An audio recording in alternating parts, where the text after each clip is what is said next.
welcome to that F1 show. I'm Alan. The other voice you'll hear, or the other person you'll see if you're on YouTube, is Roger. New race this week, and a bit of a slow news week. So, anything that stood out to you, Roger? I know I'm putting you on the spot there. I'll take it back, actually. Probably the biggest news is about Juri Vips, who, I'll be honest, until this week, I hadn't heard of before. Probably not many people have, unless they watch F2? F2.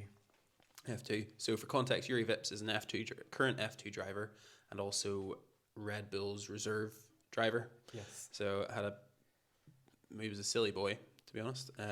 He must live stream gaming like Lando Norris has probably sort of set that tone for if you can build an audience, that might help you get a seat in F1. Anyway, he was live streaming on some first person shooter game and made the headline says racial slur. He said the N-word by the sounds of it. I watched the video online. It's like this very, very short. You almost miss it if you weren't listening for it. So some bat-eared, I don't know. People picked up on it, and Red Bull have suspended him, saying they're going to look into it. But like that's just a stall tactic while they probably get a press release done. I suppose you can't use that language,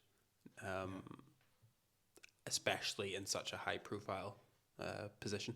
So they're probably just getting their press release done, probably doing contract stuff before they've probably announced that he's dropped, and probably I'd say, and that could even be like I've seen some comments around it and what people have been saying on social media in different places as well. But like as you say, what a silly boy. Like it's for a career that looked so good, like as in F2 doing well, had a seat in F1 testing as well. I think he had a number of races ago. We had the Friday practice. Yeah. And like could have made it into Formula One and had a seat probably within a couple of years or so. So like I'm pretty sure he's thrown that away now, and yeah, it's unfortunate, but one of these things that just shouldn't be done at all. Yeah, only 21 years old. Just looked it up. So August 2000. It does show how much that it is like these guys are not just watched at races and whenever they're out and about in public, but like just every part of their lives is now, as you say, these things go up online. It's then for everyone to see, but like there just is no like that's.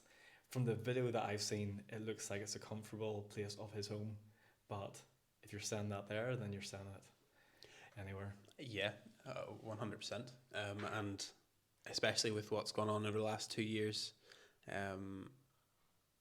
there's just no place for it. So regardless if it was a slip up or whatever, whether it was an accident, it's sort of like you say, he's in the comfort of his own home. It sort of just was on the edge of his lips. So. Yeah.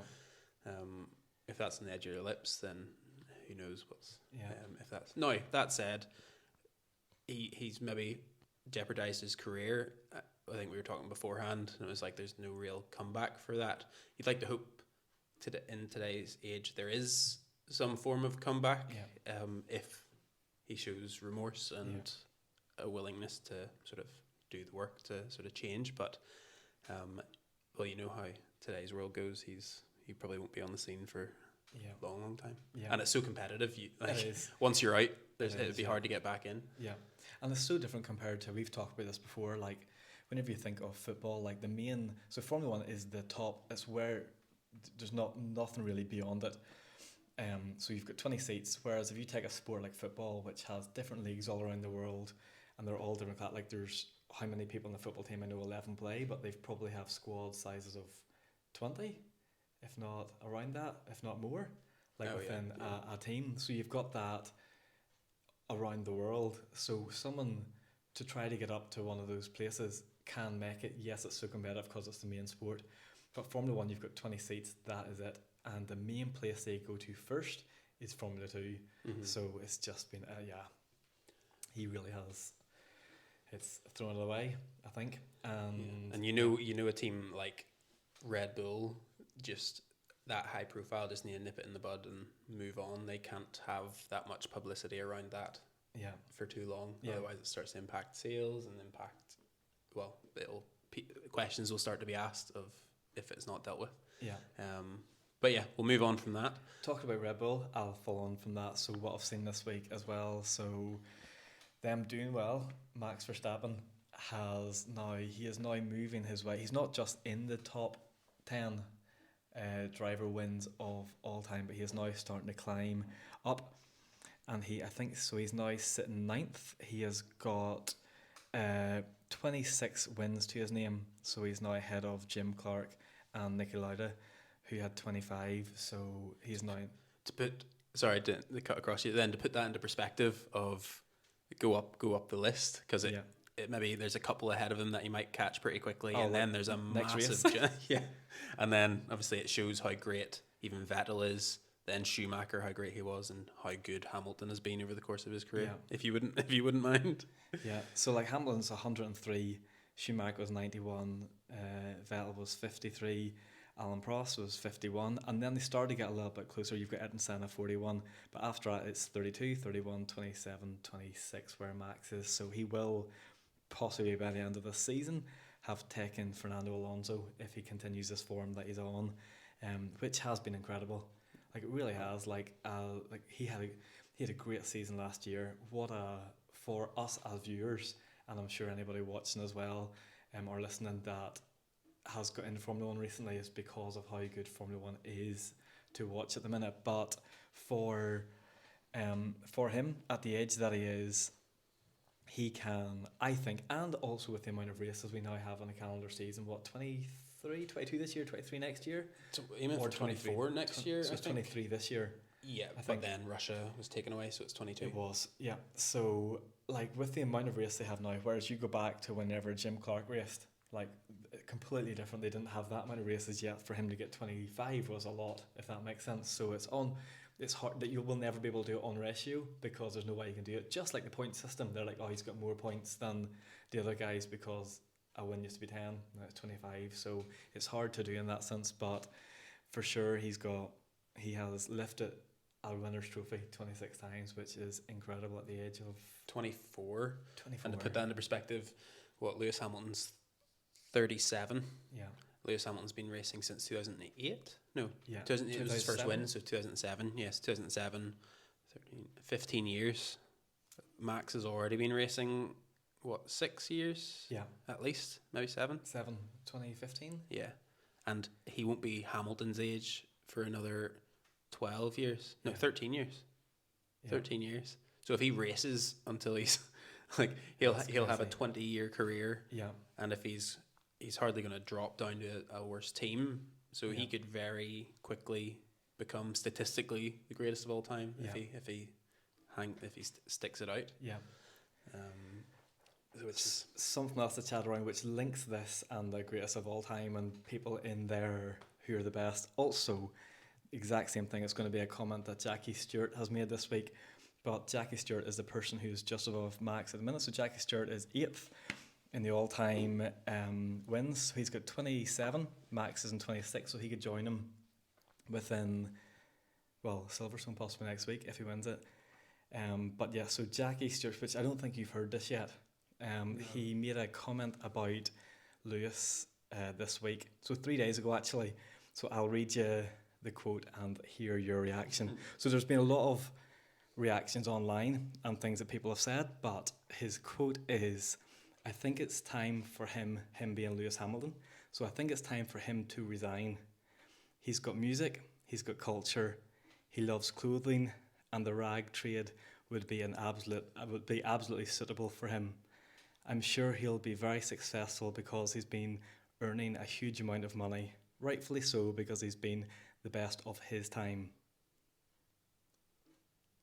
So he has pretty much said he thinks Lewis should resign, and he has gone on beyond that just to fill in a little bit more to it. He's just like, we've got some incredible drivers coming up.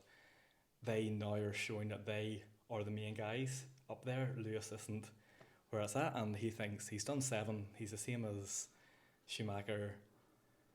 What do you think? It's I don't know. I suppose. Well, is there a wee bit of? He's like say he's. It's like kind of our friend Connor, shout out to Connor McMullen if you're listening. We were talking about a completely different topic at one point.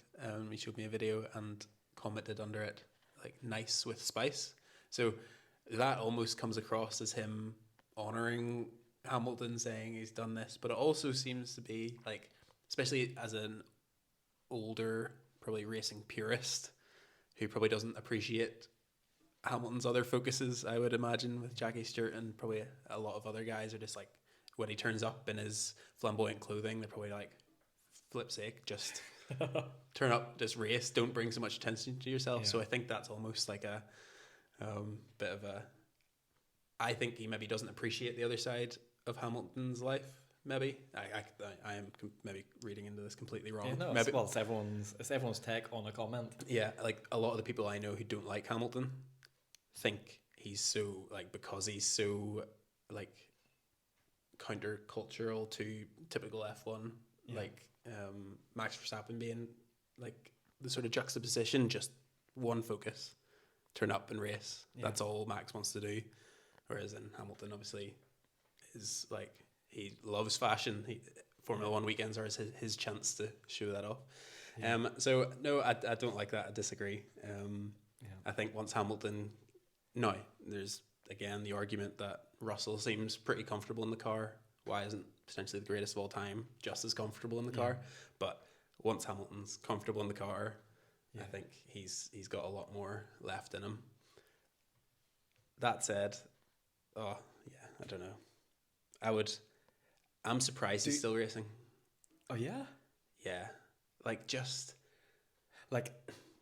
think, I still think is he past his best? We don't know because he doesn't have his best car. Is he still great? Yes. He really is. Like, he will, but he might have a bit of a down season or a down day, as they say. And everyone's entitled to have those, but as a professional, they say you always need to try and be in the top of your game, which I think it's hard to get motivated whenever you see how your season is going. But I think if they're able to change something, and we'll definitely see this weekend coming to Silverstone. He's always a different character. He loves the crowd, he loves the buzz, as will George Russell. That's what I can't wait to see. Like, those two. And it's a good track. If they can do some tweaks at Mercedes, it's going to be a good one. And if he can get on the podium or push up above third, like I have no doubt in my mind that he has the desire to be world champion. Like, I don't think he's just there to be there just because he likes to race. And I'll explain sort of why. So I was explaining to my little sister, I think it was my little sister. Anyway, we were talking about, she asked me about this season. Obviously, last week's race was sort of rescued by the safety car in the end, bit of a boring middle, decent start. And she sort of asked me, like, is every race exciting, or like, is it always maybe one and then a couple of boring ones and then exciting again? And I talked her through sort of last season, how not every race was great, but the arching story that was like playing out race by race was phenomenal. How close they were, the animosity between the two of them. And then we got onto the final race of the season and talking about how, in my opinion, Hamilton got robbed. I got so annoyed, like so frustrated. As many people did. Yeah, but I thought it was over it. I thought it was in the past, but just reliving it, I was so frustrated. Yeah. And if I'm that frustrated at what happened, like, I was talking to another friend and they were talking about like human error. Like, human error implies like a knee-jerk response that was uncalculated. Yeah. He had 10, 15 minutes to collect his thoughts, check the rule books. He made a decision. It was then changed. Like, it wasn't human error. It was, I'm not saying he was biased, but there were definitely interference that was more than human error. Yeah. It was done for cameras, done for views. Oh, yeah, just immoral. I don't know what to say. We've massively put on to last year's championship. Yeah, sorry. So to bring it back then, if I'm that annoyed at what happened, imagine how Hamilton is. Yeah. And that can go one of two ways, which obviously no one knew what way it would go, but it could be middle finger up, I'm walking away, screw you guys. Yeah.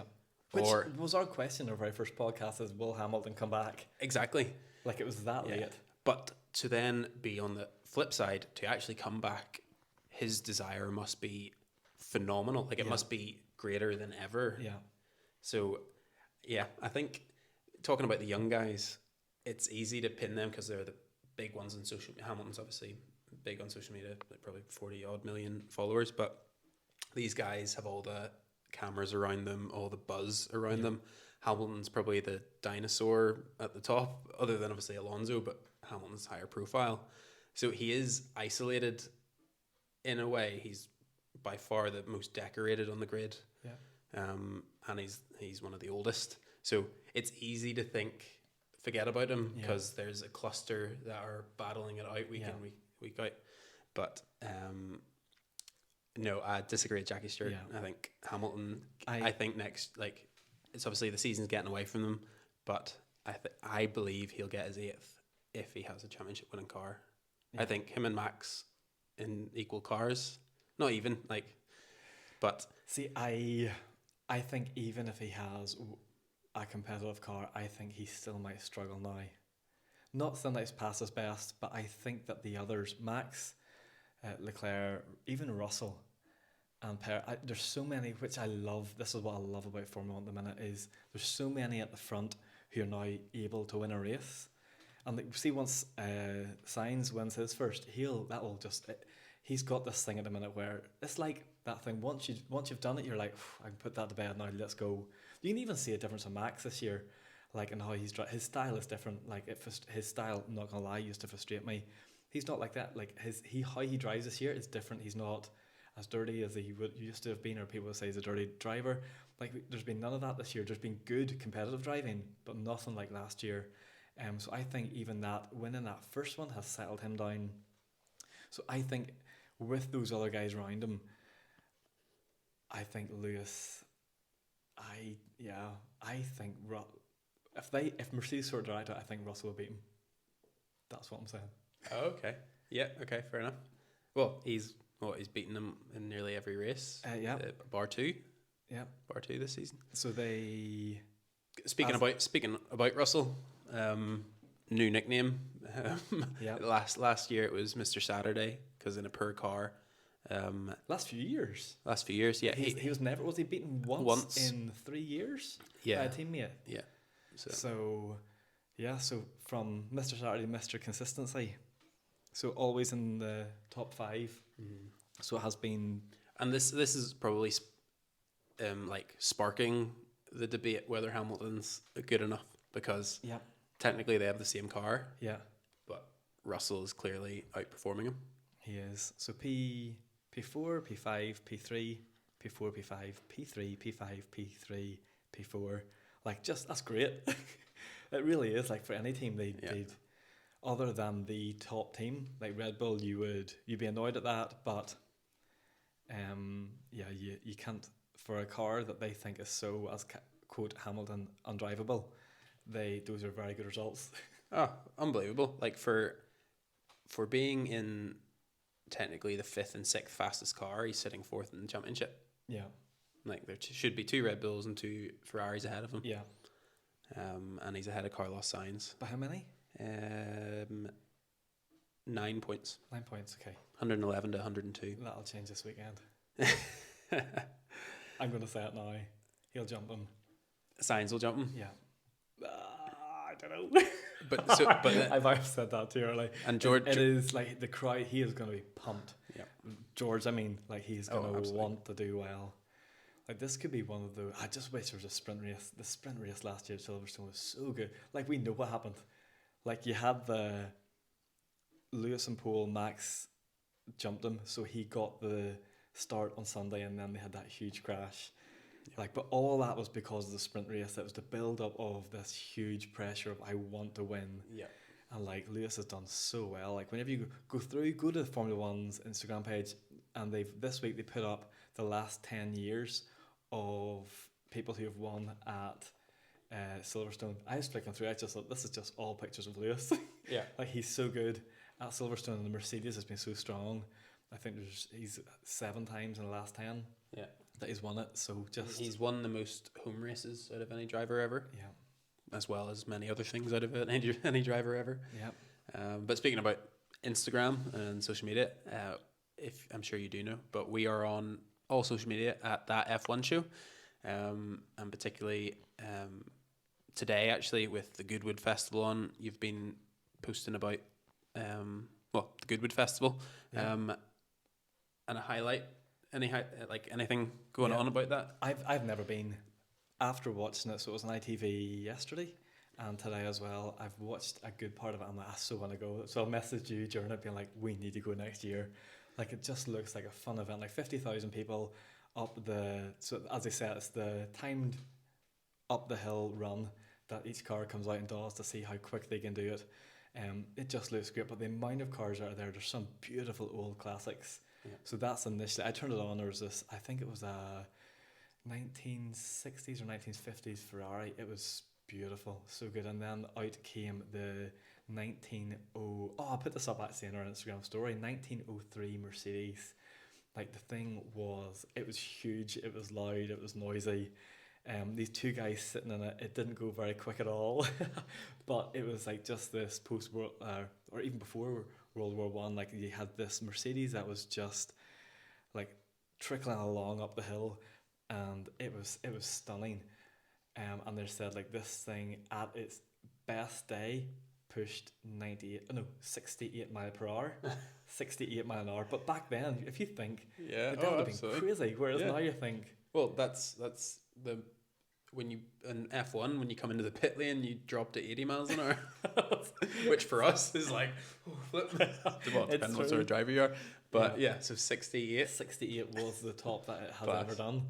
So it wasn't doing that, clearly going up the hill, and obviously they're not going to be wanting to push it just because of the cost that thing must be to fix if anything goes wrong. But there's been so many, it's just been, it looks like an incredible event to be at, and just put some little images and, not images, short videos, up on TikTok.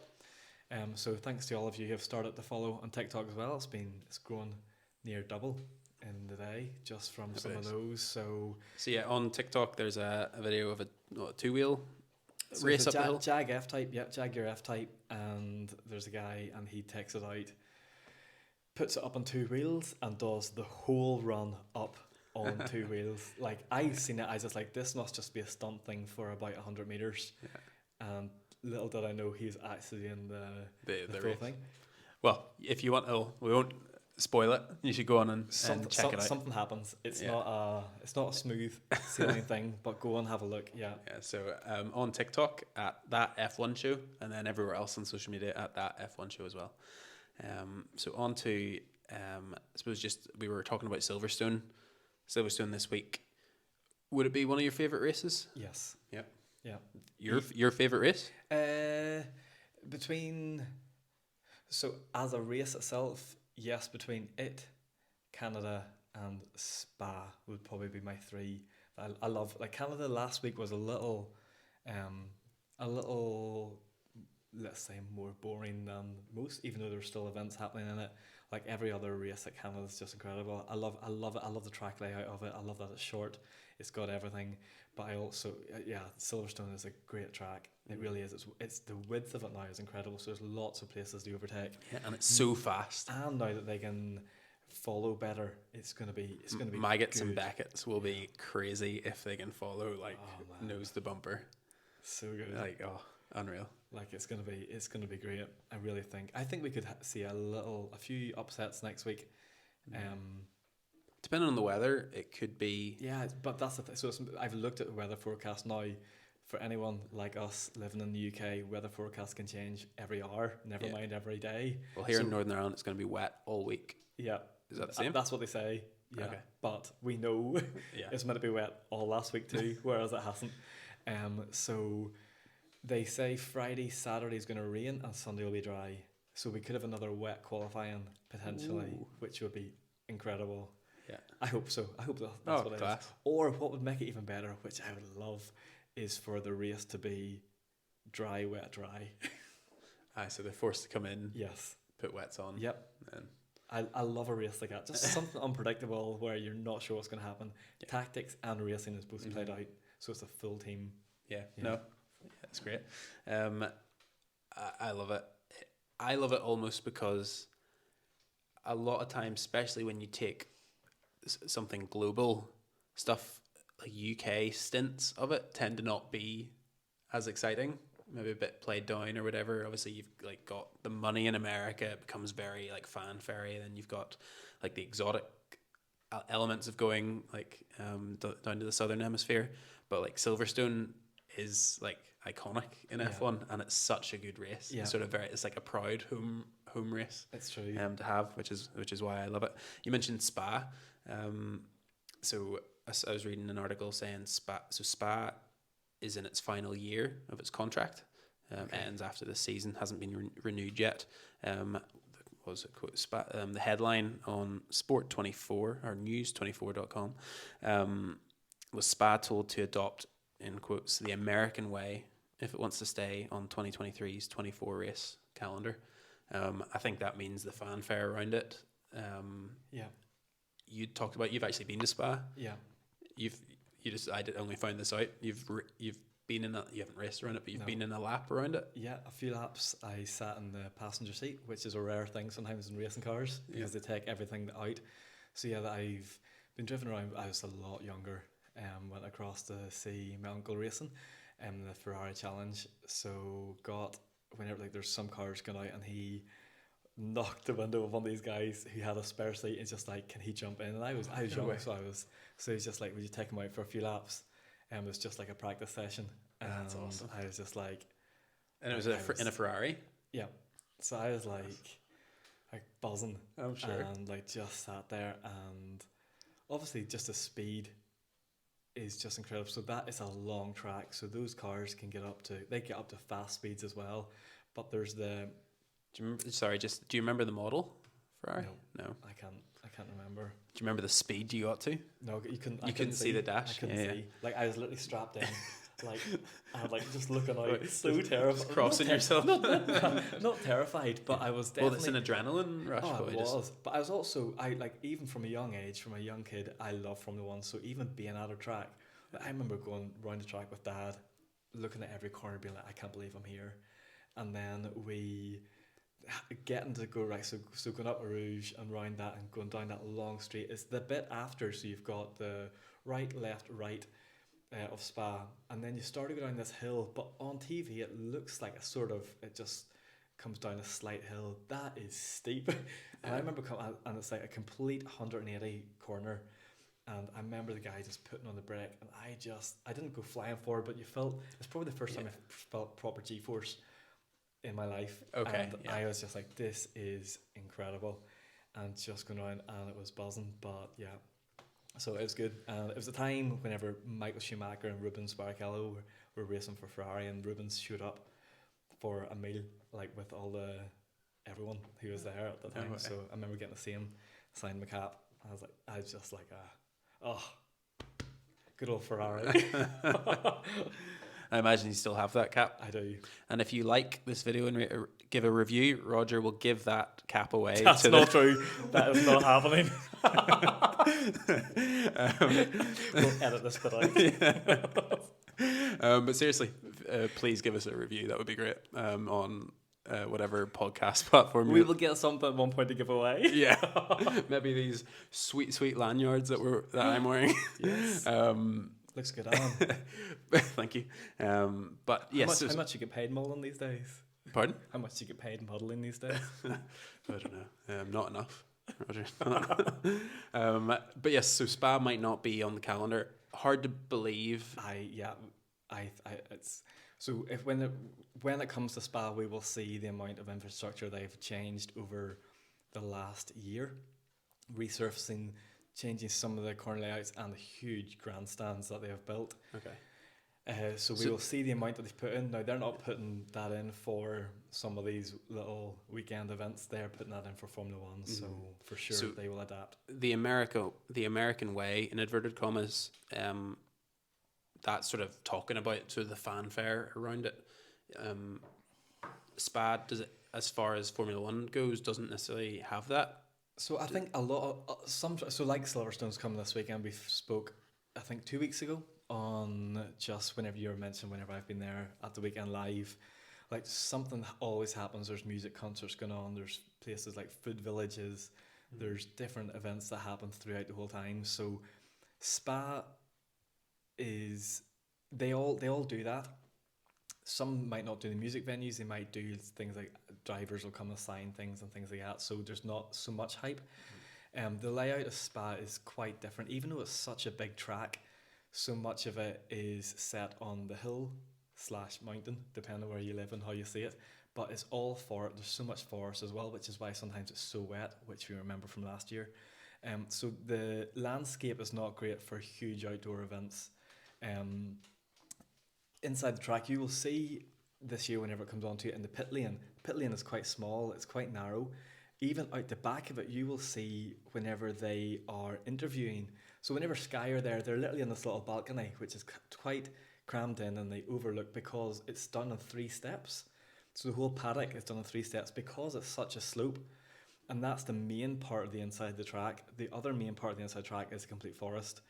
So for you to, and often if you think of Silverstone, part of the inside of the track is where they host the music festival. And I know whenever you go look at Texas, that's another one. You've got that huge stage right there. Yeah, or if you look at just American tracks like NASCAR, everything is actually housed in the middle. Yep. So it's an event within the event. So Spa, to do that, would either have to.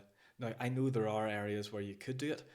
They're definitely like I think they can, and they think they will to get Formula One. They will. Like Spa, I love it. Belgium, it's such a great.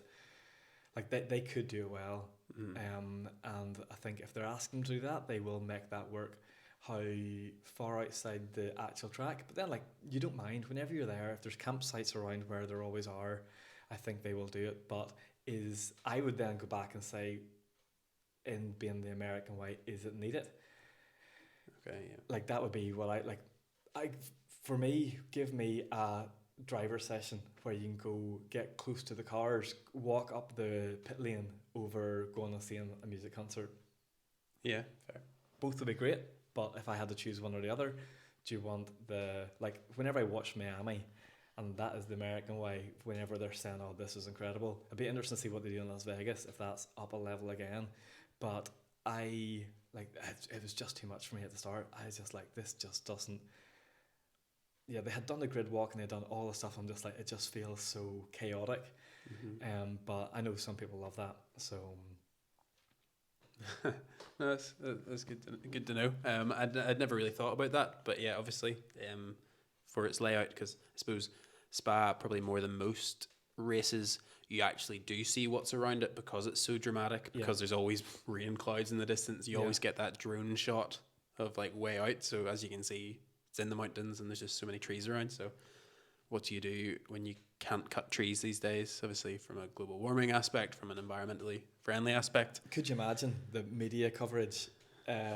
Formula One motorsport cuts down trees so they can host music music concert. So they can fly in rock stars from America on private jets. Come on, yeah. They would just get such an eating. Yeah, absolutely. I'm just actually looking at the pit lanes now. I see what you mean. Those wee tents even just all over it. It's just such it's staggered, it's staged and different bits. But that's part of what I love about it. I love the gradient difference where you go around that first tight little corner where we've seen so many crashes over the years, down, and then it climbs quickly. You've got the rest. Spa looks, to me, it reminds me of a bird flying with its wings up. If you look at it in a certain way, it's got a little beak. Anything like that? Nope. No, you're looking at a computer game graphic. Yeah, fair. So if you turn it upside down, it looks like a bird. You've got a beak yeah. and you've got the wings up.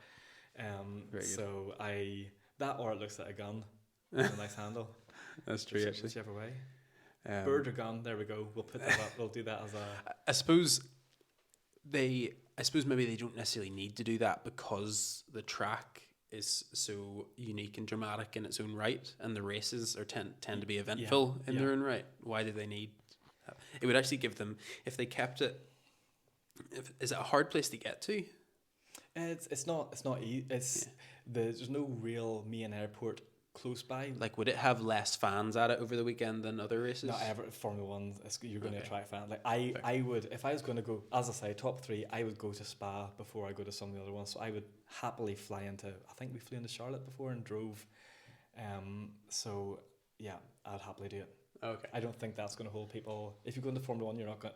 You're there for 4 days. You're not going to hold back just for distance. I don't think. Yeah, fair enough. Just before we close, then,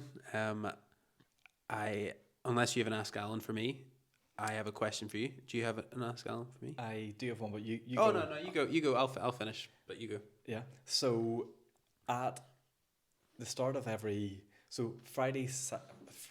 Friday, Saturday at races, they have what you call a hot lap. So I'm not sure if you've seen this. So they'll get celebrities, they'll put them in the car and they'll put like the GoPro cameras on their faces to see their reaction going around because they've been driven around by a Formula 1 driver at the speeds they do. Now that's just a quick sports car, never mind a Formula 1 car. So they are being driven around by that. And I love seeing the celebrities doing it and seeing their faces. So if you were on a hot lap, who would you want your Formula 1 driver to be? A Formula 1 driver to be? Oh, gosh. Well, I'm a Hamilton fan, so I think Lewis. That or maybe Sebastian Vettel. Okay. Yeah, no, Why? I'll change. Why? I'll go Sebastian Vettel because he's fun. He'd probably do something just to scare me. Like he would do that just to make you wet yourself a little bit. Lewis might just hop in, maybe say hi, be very courteous, drive you around, and then Do it really well. Yeah, photo.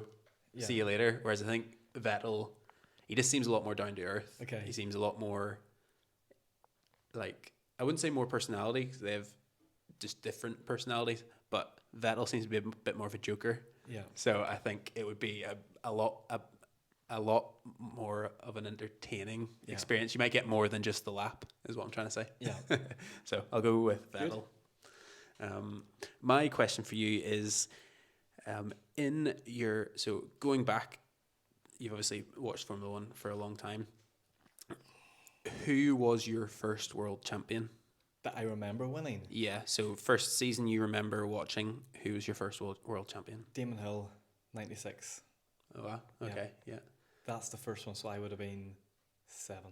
So born 89, 7 or 6, depending on Is that the when year it falls. Schumacher got suspended? No, No. he was racing with Williams, and so I think that was a different one. But so I remember races before then, but I remember Damon Hill winning. I remember watching it and seeing him get like. I really like Damon Hill. Like, I'm a massive Damon Hill fan. Yeah. Wasn't at the time because of how much I loved Ferrari, but it was great to see him win, and that was his one world championship, and just the emotion, his family that were there, his wife was there, and it's just like you just seen he really, really, really, as everyone does, but he really wanted it, and he got it, and even the scenes with Sir Frank Williams and everything as well, it was a beautiful moment. But yes, it's probably one of my earliest memories of Formula 1 as well, but that is what I remember. Oh, good job on you. Yeah, I know. That would have been rubbish. Okay, you would have just picked any, like, using if you didn't remember 96, you would have remembered 99 or whatever. Yeah. I think for me it was Alonso. Okay. With Renault. Yeah. Yeah. There's 2 years, so that's pretty much at the end of the Schumacher era. Yeah. He just pipped Schumacher whenever he was with Ferrari, and then it was Raikkonen, wasn't it? And then Hamilton. Was it? possibly, I'm not too sure. Did you see this thing with Sebastian Vettel? He was able. They asked him to go back as far as he could remember every world champion, and I think he went back to the 60s. But Really? every year he knew every single person who won, which is impressive. That's bonkers. It really is. That is crazy. So Alonso won it twice, and then Kimi Räikkönen. Yeah, That was the year. So Ferrari. Hamilton in his debut season came second Yeah, by a point. Was incredible. it? Mad. And then we had that and crazy 2008 Yeah. race. So that was probably my first. I didn't necessarily watch the whole season. Wasn't into it, but sort of starting to get into F1. Fernando Alonso was my first sort of champion. If you're still listening, made it this far in the podcast, let us know we'll put this up. I'll put this as Yeah, we'll clip it. yeah, and we'll Stick put it it up, and then let us know your first time whenever you remember who your first world champion was whenever you were watching it. For a lot of people, it might be Max Verstappen, but That's true. There's a lot of new fans. yeah. But we'd love to know, and I'm sure there's plenty of you who probably have a champion in the 70s or 80s. So yeah, I think that'll do us. Yeah. Thanks, Roger. Good. Thanks for we recorded it in my house tonight for the first time. I'm liking ever. this. Do you like it? A little bit more comfortable this week. Oh, great. Yeah. How do you feel? Yeah, no, I do like it. You can't see under the table, but Roger's just trying to make me laugh over there. But yes, thank you so much for listening. And as ever, we'll speak to you next week when we're breaking down the Silverstone Grand Prix. Cheerio. Bye-bye.